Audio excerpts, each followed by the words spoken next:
हाँ जिस जी। तरह से केसारी जी और आपको जी। प्यार मिल रहा है, ऐसा लोग कह रहे हैं आप पवन जी के साथ आइए, हाँ जी, निरोवा जी के साथ आइए। बिल्कुल। सो उन फैंस को क्या कहना चाहोगे? सबसे यार पहले केसारी जी से शुरुआत करते हाँ। हैं। इतनी अच्छी बॉन्डिंग लग रही है, जो जिम सेशन हो आप जाए। बिलीव नहीं करेंगे, लोगों की बहुत सारे प्रोजेक्ट्स रिलीज़ होने के बाद वो ट्रेंड में आते हुँ, हैं। अभी तक मेरा एक भी रिलीज़ नहीं हुआ है वहाँ पे। राइट। अभी तो हमने सिर्फ शूट किया है। अप्रैल में रिलीज़ होगा, अभी हमने डबिंग भी नहीं की और ये मुझे लगता है वहाँ भी पहली बार मुझे खेसारी जी भी बोल रहे थे कि आकांक्षा हमारी इंडस्ट्री में ये पहली बार हो रहा है हुँ, कि किसी का रिलीज़ भी नहीं हुआ, उससे पहले वो ट्रेंडिंग में है।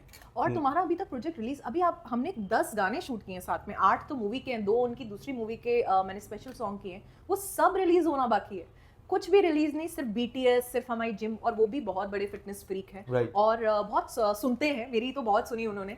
जब भी मैंने उन्हें बताया कि ये डाइट फॉलो कीजिए, उन्होंने किया और कंसिस्टेंटली वो करते हैं, 2 बार जिम जाते हैं, अपने ऊपर बहुत मेहनत करते हैं और इसीलिए शायद मैं रिलेट कर पाई क्योंकि मैं भी वैसी हूँ। उनकी यस। एनर्जी, मेरी एनर्जी, दोस्त वो बहुत टाइम से हैं मेरे। स्पेशली